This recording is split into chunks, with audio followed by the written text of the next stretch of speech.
Godt. Velkommen til alle sammen.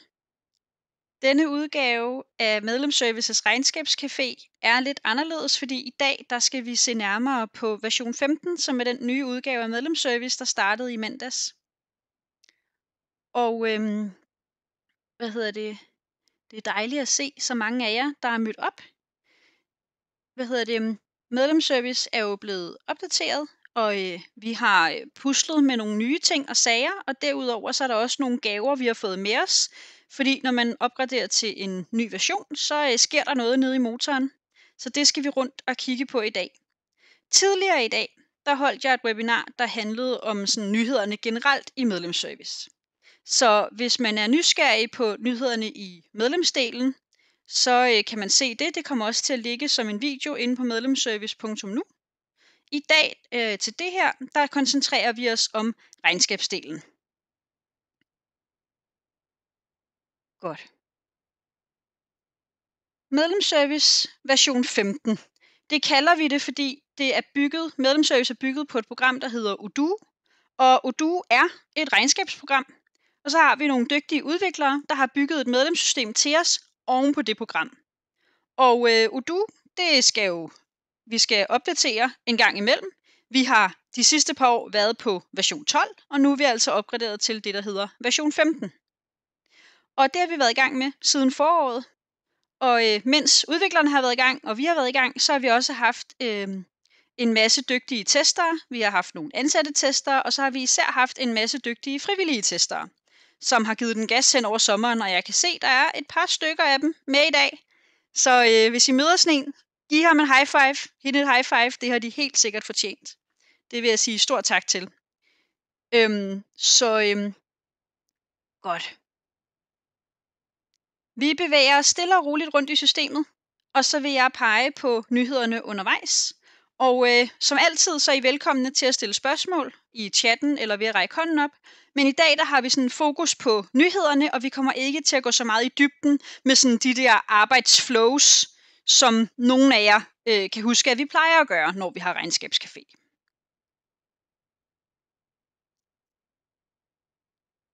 Yes, og jeg skal lige se, er der nogen, der har hånden op her til at starte med?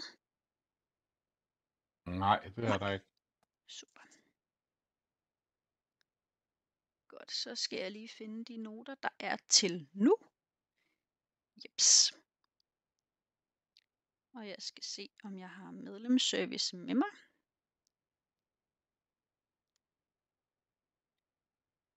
Sådan.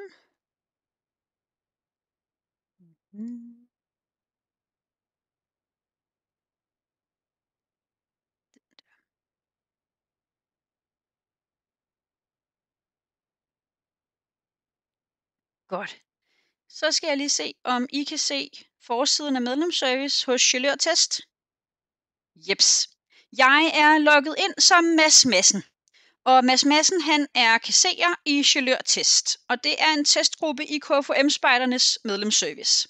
Men alle de funktionaliteter, jeg viser, de virker for alle systemer.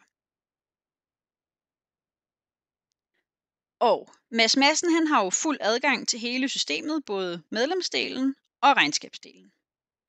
Og vi går til regnskabsforsiden her. Yes. Den skulle gerne ligne det, den plejer at gøre. Der kom en af de der, jeg snakkede om.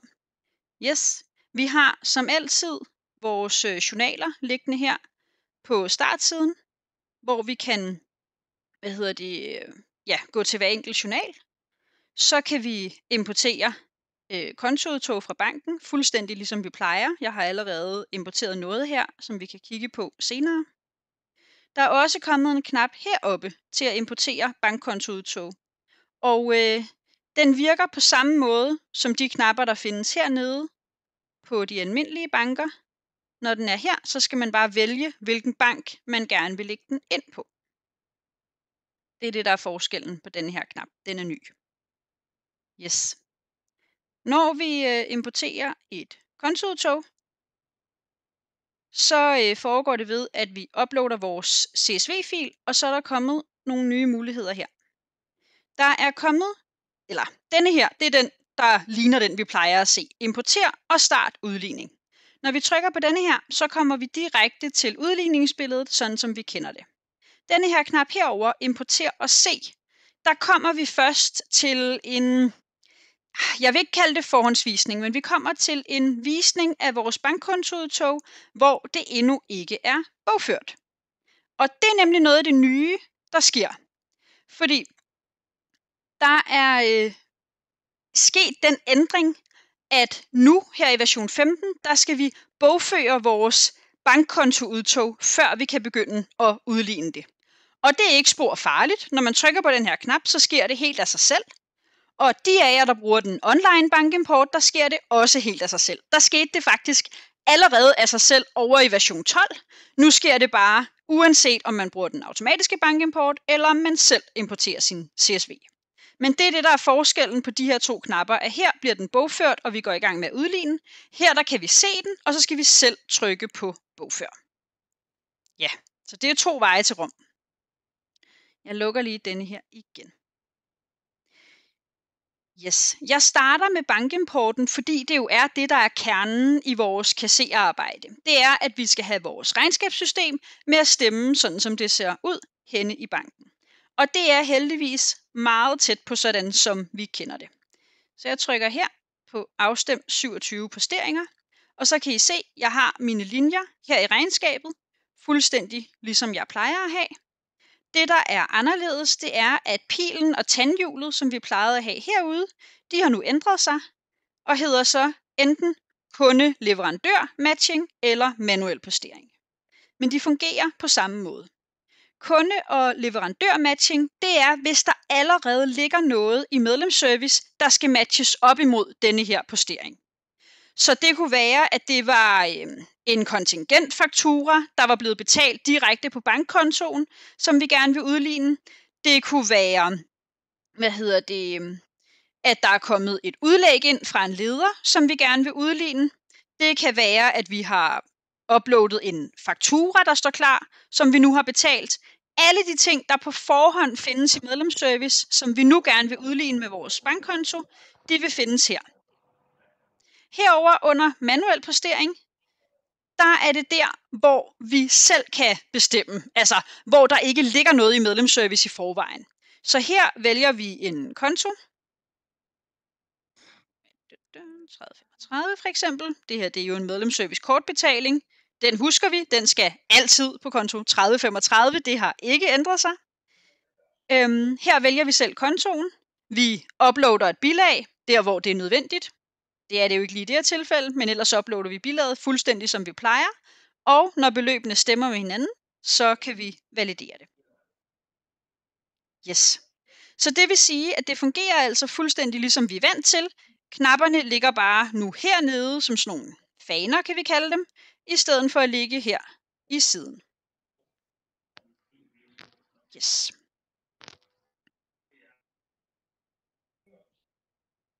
Godt. Noget af det, der også sker i det her med, at medlemsservice bogfører kontoudtoget, inden vi får lov til at udligne det, det er, at vi har fået en ny mellemregningskonto.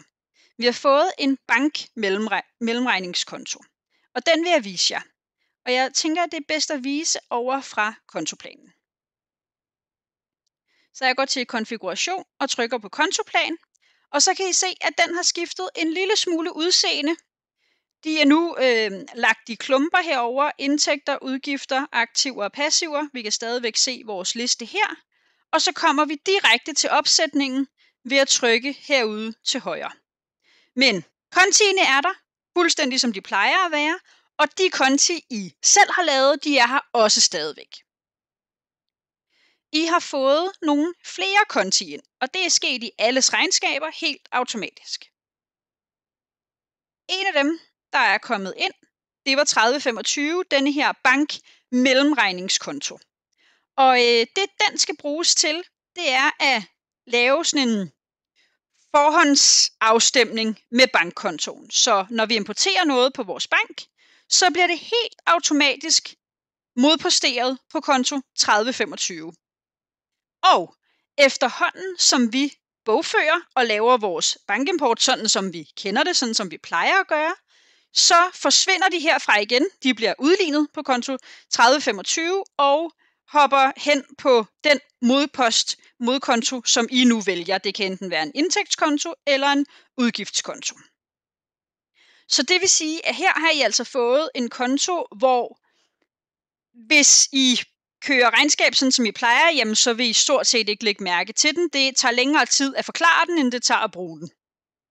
Det vi så bruger den til, det er, at for eksempel dem, der bruger automatisk bankimport, der hvor vi en gang i døgnet henter alle bevægelser fra banken, jamen der vil konto 3000 faktisk begynde at vise nærmest live data, det var udviklernes ord, fordi vi modregner på denne her konto, indtil vi kan regne videre, eller afstemme videre. Ja, så 3025, jeg regner ikke med, at I kommer til at bruge den så sådan aktivt, det er noget systemet gør af sig selv, men det er derfor, den er der. Så har vi også fået 3026 og 3027, og de er hinandens tvillinger, kan man sige. Det er udestående indbetalinger og udestående udbetalinger. Og det hænger lidt sammen med udlægsdelen, så jeg kommer tilbage til det igen senere. Men det handler om, at hvis vi har markeret noget som betalt, så vil det ikke længere blive posteret direkte på bankkontoen, så vil det blive posteret på en af de her. Enten hvis det er en indbetaling, så er det på 3026, hvis det er en udbetaling, så er det på 3027. Og det kunne for eksempel være en leder, som har haft et udlæg, og jeg har godkendt bilaget for ham, godkendt udlægget, jeg har bogført udlægget, og så vil jeg gerne minde mig selv om, at jeg har betalt det, så jeg trykker registrer betaling. Det kan vi huske fra tidligere, at det var en rigtig dum ting at gøre, fordi så kunne jeg ikke modpostere, når jeg lavede min bankimport. Det kan jeg nu i dag, fordi når jeg trykker registrer betaling, så kommer den til at stå her på 3027, og så kan jeg udligne den, når jeg laver min bankimport. Så de her to, dem tror jeg bliver rigtig glad for, at de findes. Yes. Så har nogen af os fået den konto, der hedder 3041. Der var også nogen, der havde den i forvejen, fordi den har været en del af standardkontoplanen i, jeg har lyst til at sige, et års tid, måske halvandet. Men i hvert fald ikke fra starten af medlemsservice, men de, der har startet regnskab her for nylig, de har haft den hele tiden. Vi andre, vi har fået den nu. Likviditetsoverførsel. Den skal bruges til, hvis vi har 2 bankkonti, kredsen eller gruppen har 2 bankkonti, og vi overfører penge fra den ene konto til den anden. Så når vi laver bankimport for den ene konto, så er der jo en udgift. Den posterer vi på 3041. På den anden bankkonto vil der være en indtægt. Den posterer vi også på 3041, og så går de to ud med hinanden. Så kan vi nemt se, at det var en intern overførsel mellem vores egne bankkonti. Yes. Det er de ændringer, der er sket i selve kontoplanen. Som sagt, alle jeres egne konti og hvad I ellers har, er her stadigvæk. Yep. Og når jeg trykker her på opsætning, så kommer jeg hen her, hvor jeg kan lave mine, redigere dem. Der kunne man tidligere trykke direkte på kontonavnet. Nu skal man trykke derover til højre på opsætning. Ja. Så er der også kommet en mulighed for at gruppere sine konti. Og det er smart til, når man skal lave for eksempel årsregnskaber eller andre rapporteringer. Og nogen kan huske helt tilbage fra version 8, hvor vi havde det, der hed sumkonti. Det har vi manglet i version 12, og vi har ikke sådan rigtig fundet en god mellemløsning. Men nu har vi igen en måde, det er så en ny måde, det er ikke sumkonti, det er nogle kontogrupper. Og det vil jeg super gerne have vist jer, men det kunne Mads Madsen altså ikke nå at få til at virke til i dag.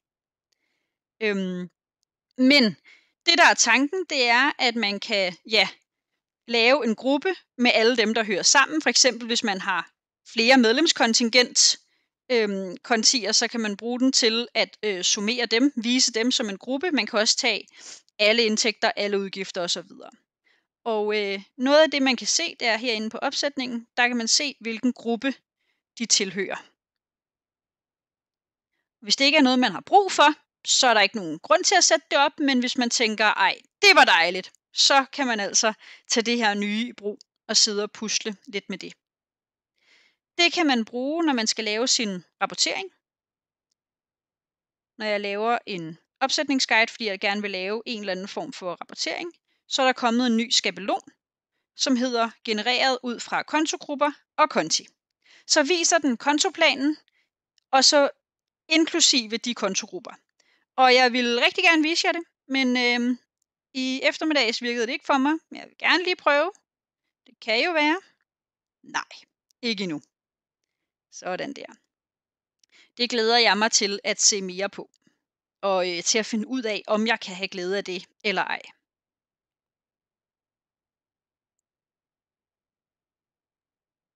Yes. Så skal vi lige se, hvor vi så skal hen.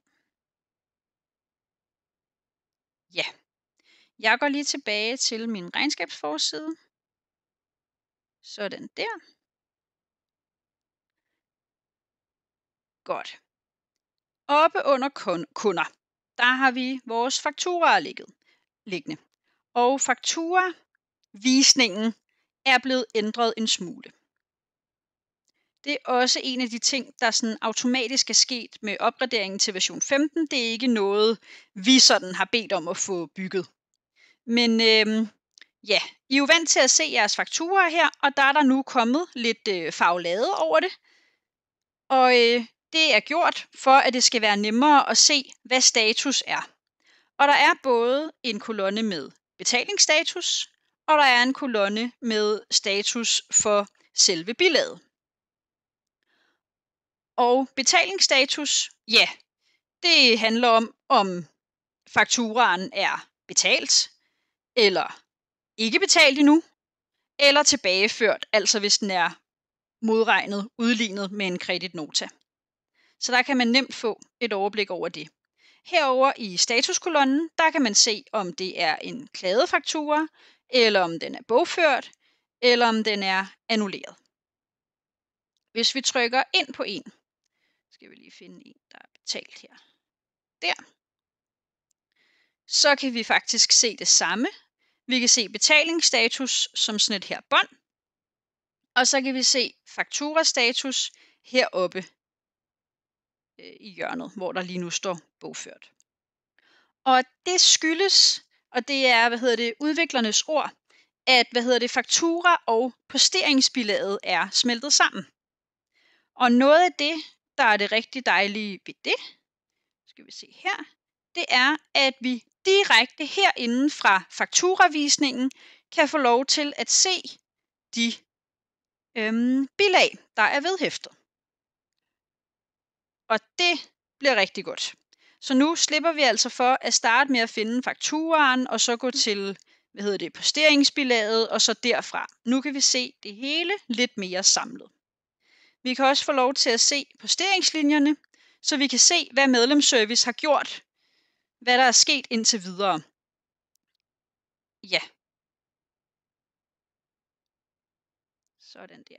Og det tror jeg også bliver rigtig godt, når vi skal til at lede efter, hvor der er sket ting og sager. Så kan man lidt mere se historik, eller man kan se aktiviteten på denne her faktura.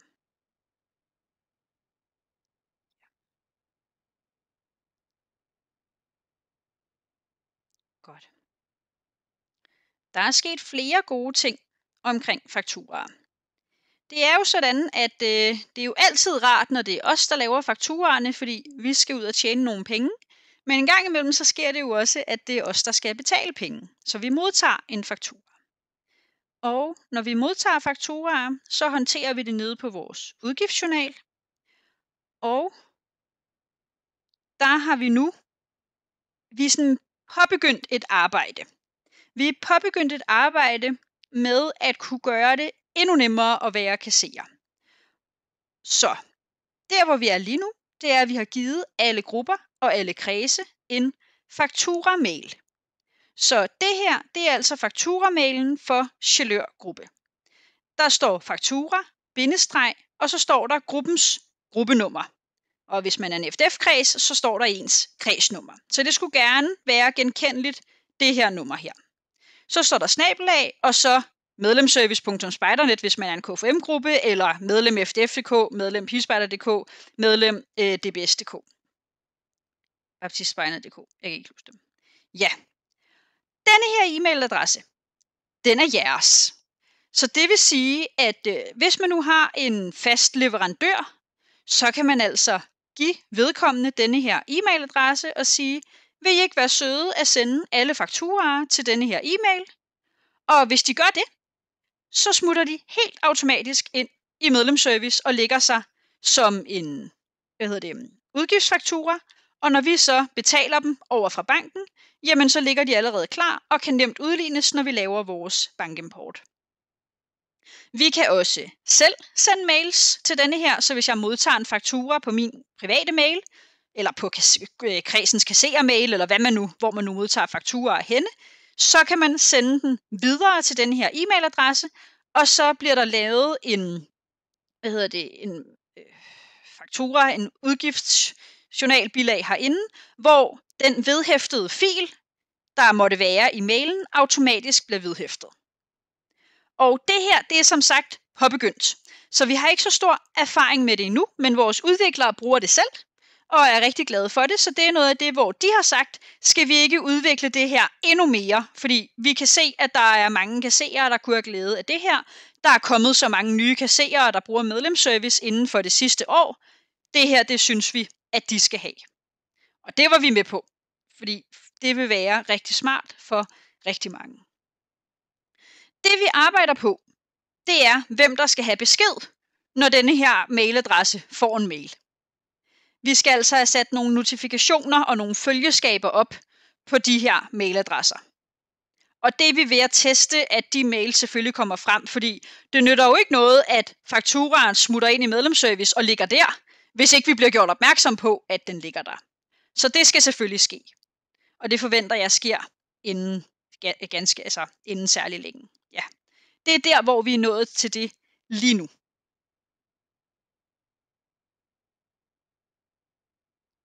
Yep. Så kigger vi videre her. Når vi selv laver fakturaer, det er lige meget, om vi laver en udgiftsfaktura eller en indtægt, men nu tager vi lige her på indtægtsjournalen. Jeg vil gerne lave en ny faktura til en eller anden. Her. Så starter jeg selvfølgelig med en kladefaktura. Så her under kunder, der er der sket lidt. Fordi før i version 12 og i tidligere udgaver af medlemsservice, så har vi haft en liste med alle vores kunder, og så har vi haft en anden liste med alle vores leverandører. Og de to lister, de er nu smeltet sammen. Så nu har vi en liste med partnere, og dem kan man så bruge både som kunder og som leverandører. Og når vi står herinde og skal lave en henholdsvis kundeleverandør eller kundefaktura eller en leverandørfaktura, så vil de være listet efter hvor meget man bruger dem. Så ham Mogens her, det er altså ham vi oftest har lavet fakturaer til. Og jeg tænker, denne her liste lige for denne her gruppe er nok lidt proforma, fordi vi laver ikke så mange fakturaer i Sjælør, men det vil I altså opleve ude ved jer, at efterhånden som I har nogle partnere, I bruger oftest, så vil de lægge sig øverst i listen, så de bliver endnu nemmere at finde for jer. Det er sådan en lille lækker ting. Man kan jo altid søge et navn frem, men det her det er altså også en ny måde at vise det på.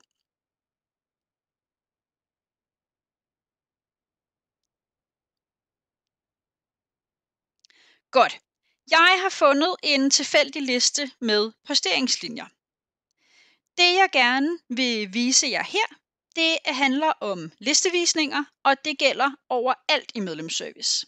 De af jer, der var med i eftermiddag, vil have hørt det før, men jeg vil gerne nævne det igen, fordi jeg tænker, at især her for kasserere, der ofte arbejder med meget lange lister, der vil det her være rigtig gavnligt. Når vi har vores data i en listevisning, så kan vi se en masse kolonner herhen af, og her yderst til højre er der kommet 3 prikker. De 3 prikker åbner for, at vi selv kan bestemme, hvilke kolonner vi gerne vil have vist. Og når man sætter et flueben, så dukker kolonnen op. Når man fjerner et flueben, så forsvinder kolonnen. Og det her, det er noget nyt, som vi glæder os rigtig meget til at lege med. Og jeg forestiller mig, at der vil komme ønsker, og vi vil snakke sammen i styregruppen og i supporterteamet og hvem vi ellers har rundt om os. Jamen, hvad er det, der er efterspurgt, at der skal vises per default? Hvad er det, der skal være muligt at vælge? Og så videre, og så videre. Men rigtig mange steder i medlemsservice, hvor I oplever sådan en her listevisning, så kan I altså lige prøve at trykke på de 3 prikker ude til højre og se, hvilke ekstra ting I også kan vælge at få vist. Så er det også sådan, at vi har som altid de første 80 linjer synlige, og så kan vi se, hvor mange der er. Og der er mange af jer, der har været vant til at bøvle med at få det her tal rettet til, sådan så at I kunne masseredigere, eller I kunne hente alle linjer, eller så videre. Men der er sket lidt ting og sager, der vil gøre det hurtigere for jer. Der er blandt andet kommet det her ikon. Det her ikon, det er et download alle til Excel. Hvis jeg trykker på denne her, så får jeg alle de her linjer, alle 375, ned som en Excel-visning. Så den der hurtige, jeg skal bare lige hente det ned, så jeg kan arbejde videre med det, den er altså nu blevet endnu hurtigere. Så sker der også det, at når jeg markerer alle, så spørger den mig, mener du de første 80, eller mener du alle 375? Og hvis jeg trykker alle 375, så kan jeg trykke på handlinger, og herfra kan jeg masseredigere eller massehandle for alle linjer, ikke kun de første 80.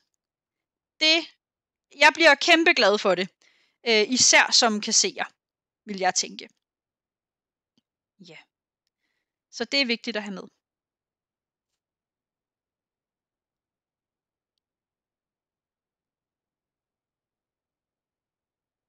Godt. Så er der sket lidt nyt i udlægsdelen. Og der, hvor der er sket mest nyt, det er faktisk for brugerne. Hvis vi går til min side her, sådan, og laver et udlæg. Nu er vi på frontend-delen af medlemsservice. Nu er vi på den del, som alle i gåseøjne kan se.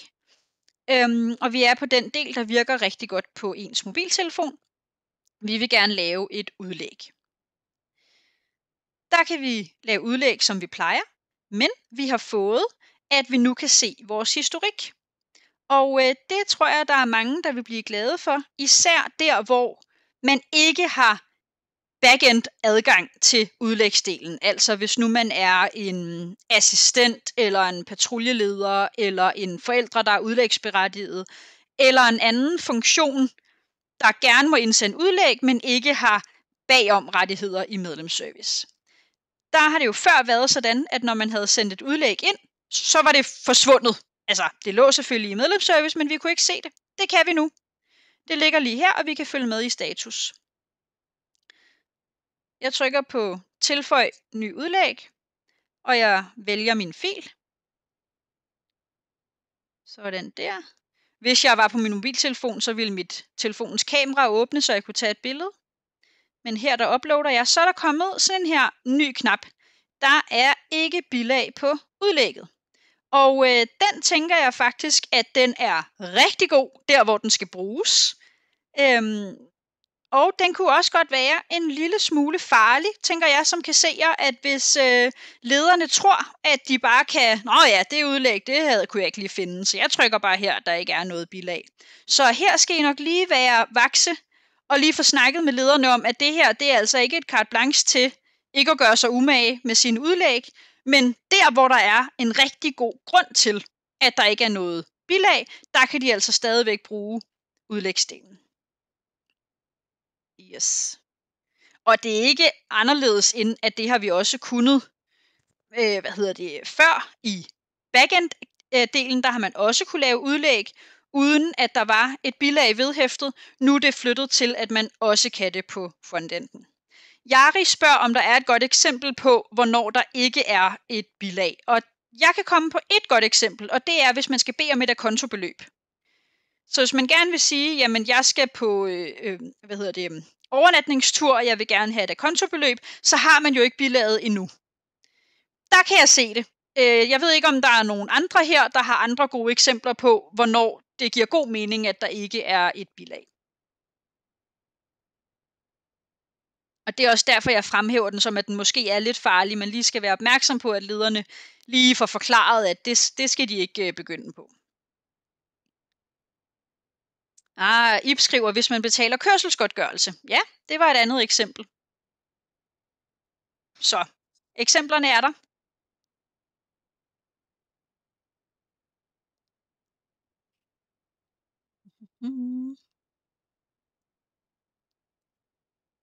Og den der.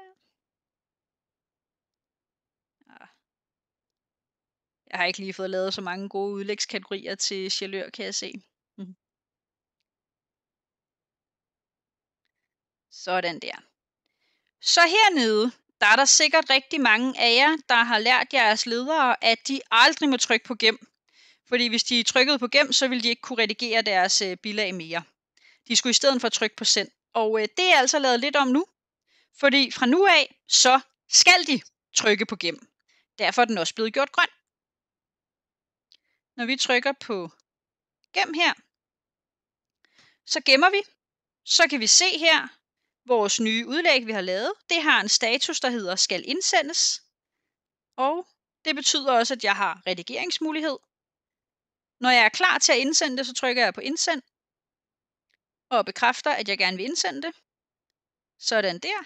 Og så står det her sammen med de andre, og har status sendt. Og efterhånden, som kassererne så får det godkendt og bogført og udbetalt, så vil jeg kunne følge med i status her.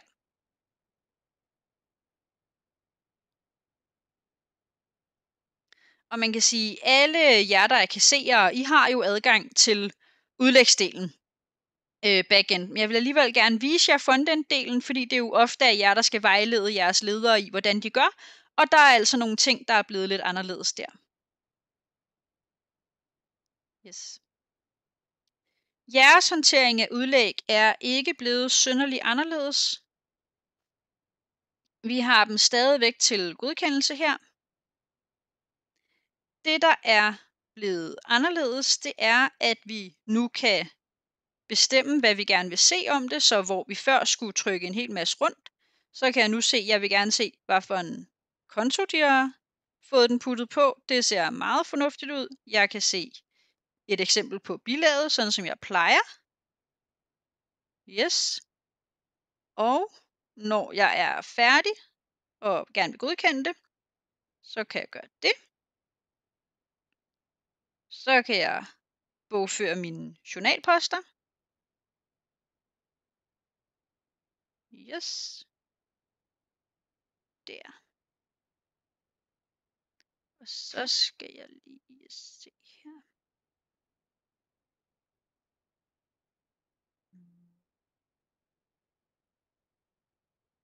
Der. Så har jeg lært nogle af jer, at man kunne under anden info, så kunne man finde det der nummer, man skulle skrive i banken for at gøre det nemt for sig selv. Det ligger nu heroppe. Så her kan jeg se, at det her udlæg, det har fået nummer U-0001. Det er det der fortløbende nummer, som er unikt for det her udlæg. Og det er det, der er smart, hvis jeg skriver det over i banken, når jeg udbetaler pengene, så kan jeg nemt matche de to ting op mod hinanden. Så de lå altså der. Så de havde skiftet fra at ligge hernede til nu at ligge heroppe, hvor vi kan se posteringen. Så var vi nået til det, som vi godt måtte nu, som vi ikke måtte før, nemlig at registrere en betaling. Fordi nu går jeg jo så i min netbank, der sker stadigvæk ingen betaling direkte fra medlemsservice. Man skal betale alt over i netbanken.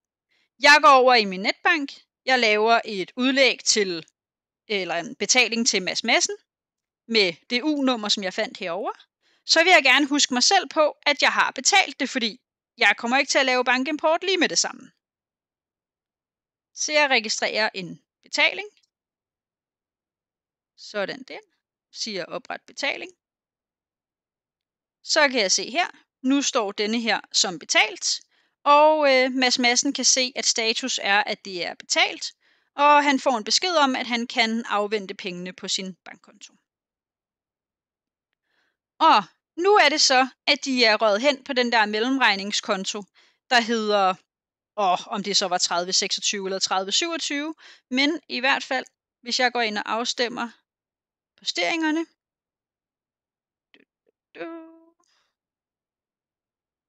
så skulle jeg se her. Der. Så har jeg en, der hedder diverse matching, og den ligger så her klar. Det var 3027, der var udgifterne. Den ligger klar her og venter på mig, så jeg kan afstemme dem, når jeg får posteringen ind via min bankimport. Ja. Jeg synes selv, at den her ændring er rigtig rar, fordi det har været... jeg glæder mig til at kunne bruge det her som sådan en, det er her, jeg er nået til. Jeg har betalt den, og så ligger den klar herinde til at blive udlignet. Selvfølgelig så skal man vende sig til alt nyt, men jeg tror i hvert fald, at det her, det vil føles som det mere sådan intuitive flow, at man gør en hel masse, udbetaler pengene, registrerer betalingen osv. Ja. Og det skal lige siges, at hvis man ikke får trykket på den der registrer betaling, fordi man er gammel vane, tænker, det skal jeg ikke gøre, så ligger den her altså stadigvæk inde. Den der registrer betaling er lidt sådan en, så kan man lave et flueben ud fra, at det er klaret. Godt. Så vil jeg vise jer lidt omkring kontingenter.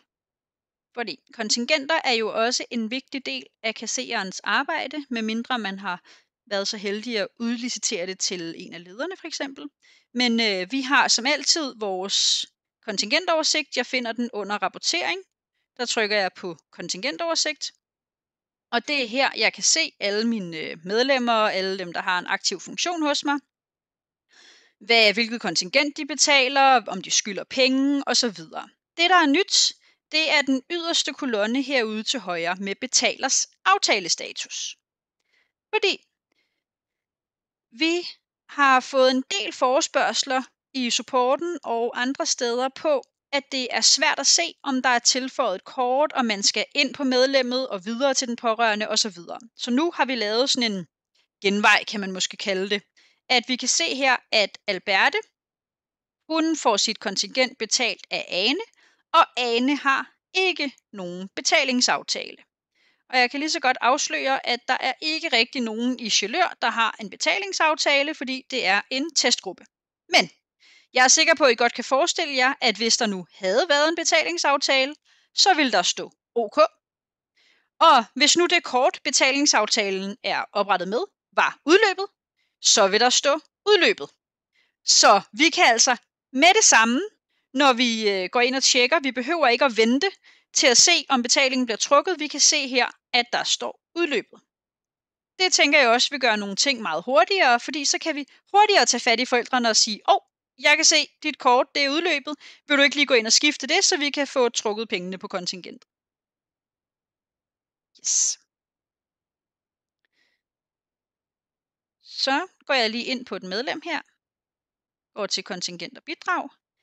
Det er den samme visning, som vi ser ude på oversigten. Den ser vi også inde på det enkelte medlem, hvor vi kan se betaleren. Det har vi altid kunnet, men nu kan vi også se betalers aftalestatus.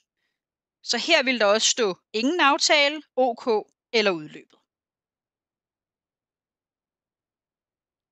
Yes. Så har vi en god nyhed. Den fortalte jeg også om i eftermiddags, men den fortæller jeg om igen, fordi den er virkelig fed. Det er vores stop-kontingent-knap. Vi har jo i et stykke tid haft glæde af denne her kontingentguide, som hurtigt kunne hjælpe os med at vælge det rigtige kontingent og den rigtige startdato og få sat det i gang. Nu har vi fået modpolen, nemlig til at stoppe kontingenter. Og vi har morgen-aftenstjerne her, som er blevet faktureret noget kontingent, og hun har en kontrakt osv. Og vi kan alt det samme med fakturaerne, som vi plejer hernede fra, men vi har også fået en genvej her i stop kontingent. Hvis jeg trykker på den, så kan jeg se, at Morgen Aftenstjerne her, hun har lige nu et kontingent til godehavende, og det er denne her faktura. Hvis nu hun havde skyldt flere, så ville der bare være en liste her. Der kan vi se, der står en åben faktura, og hvis jeg af en eller anden grund har brug for at kreditere alle åbne fakturaer, så kan jeg gøre det her.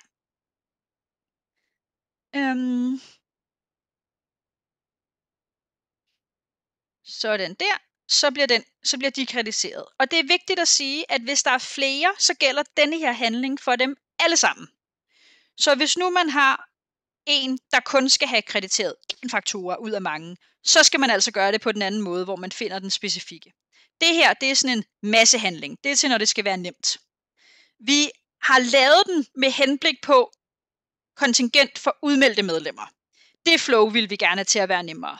Men der er også eksempler på nogen, hvor når børnene tager på efterskole der i efteråret, jamen så skal de ikke betale andet halvår, så skal de først betale første halvår osv. Så kan der være gode grunde til, at vi skal ind og regulere kontingentet, også selvom de ikke skal meldes ud. Det kan også være nogen, der har betalt børnekontingent om foråret, og så bliver ledere efter sommer, jamen så skal de først betale lederkontingent næste år. Så kan det også på samme måde være, at man har brug for at gå ind og stoppe kontingent. Yes.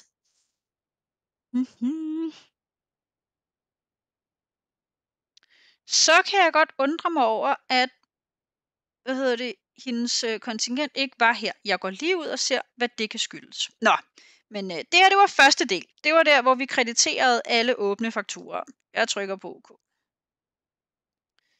Så kan I se, så skiftede det til, at hun nu skylder 0 kroner. Og jeg skal lige se, om jeg har en slutdato. Nej, jeg har ikke nogen slutdato i denne her. Så kan I se, der er en ting, vi skal finpudse, fordi den står ikke her. Og det vil jeg ellers lige tænke, den skulle. Fordi denne her med kommende opkrævninger, den skal bruges til, hvis man gerne vil stoppe den kontrakt, der er i gang. Så kan vi her sige, annullér kommende opkrævninger, og når vi har trykket på den, så bliver der ikke opkrævet mere fra det her medlem. Og det virker så åbenbart lige 95%. Det er sikkert mig, der i eftermiddags, da jeg sad og forberedte mig, har fået trykket på et eller andet. Men det skal vi nok få styr på. Denne her stop kontingentknap, den har vi bygget ind i udmeldelsesflowet, hvis man har økonomiadgang. Hvis den, der udmelder personen, har en økonomiadgang, enten er kasserer eller økonomiassistent. Og jeg kan godt lige prøve, så kommer vi jo nok til en tom skærm, men jeg tænker, at det kan vi godt.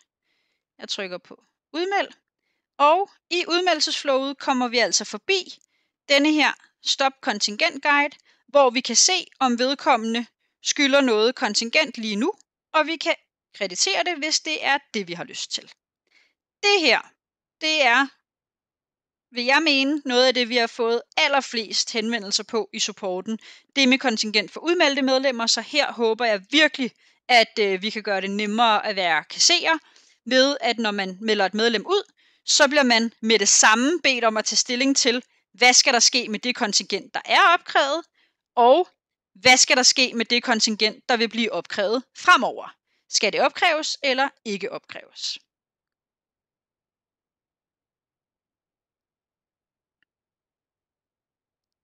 Nu logger jeg ind som farmand. Og farmand, han har ikke nogen funktioner i medlemsservice, udover at han er far til Morgen.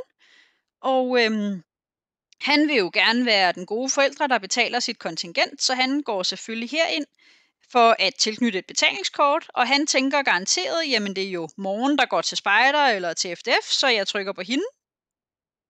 Og her har han før i tiden kunne tilknytte et kort, og så har vi misæren, fordi der bliver ikke betalt noget kontingent fra et kort på barnet, hvis det er forældrene, der står som betaler. Det har vi også haft mange henvendelser om i supporten.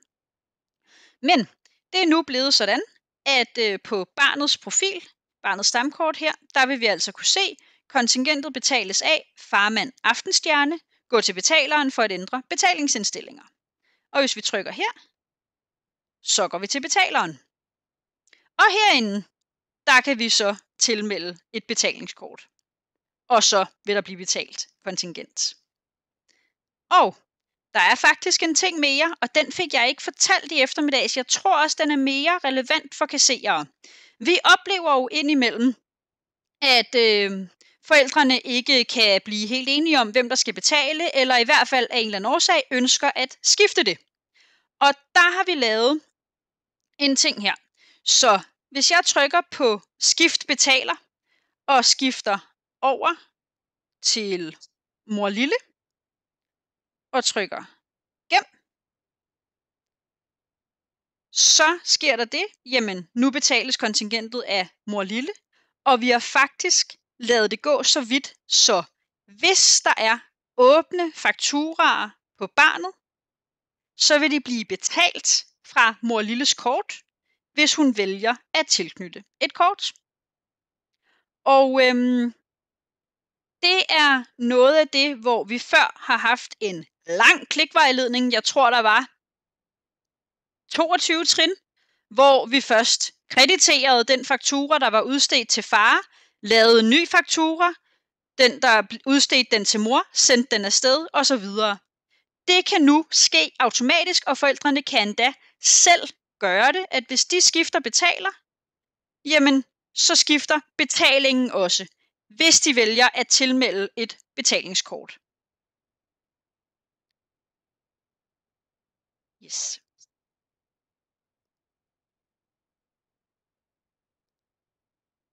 Sådan der.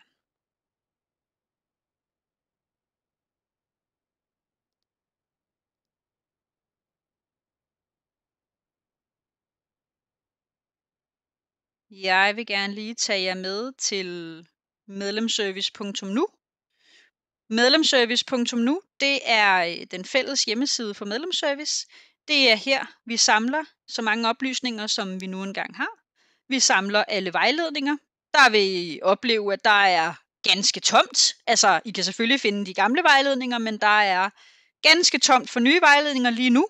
Der er nogen, der er næsten klar til at blive skudt afsted. Der mangler faktisk bare, at jeg får lagt et link op. Det lærte jeg, hvordan man gjorde i går, så det kommer. Men her bliver fyldt på med vejledninger stille og roligt. Ja. I kan også finde vores FAQ, og øverst i FAQ'en, der ligger der nyheder i version 15, så noget af det, jeg har sagt, dels her nu på det her webinar, og også det, der var tidligere i dag, plus lidt ekstra. Jeg tror, jeg har fået nævnt det hele. Det står herinde, så I også kan læse lidt om det, og lige huske det på den måde. Og så er FAQ'en der jo også, den er vi også ved at se på at få opdateret. Så den FAQ, der er der nu hernede, handler om version 12, men inden længe, så handler den også om version 15. Og i eftermiddags, der blev jeg lige præsenteret for den utrolig gode søgefunktion, der er herinde. Det skulle jeg da have vidst, da jeg startede i medlemsservice. Men vi kan søge på et godt kassereord her. Og så kan man simpelthen se, hvad tænker vi, at man kunne have lyst til at læse om, når man søgte på KreditNota. Så den vil jeg også opfordre jer til at bruge. Og i det hele taget bruge medlemsservice.nu. Det tænker jeg, at de fleste af jer, der kører regnskab i medlemsservice, I har nok været herinde forbi en tur. Det kunne jeg forestille mig.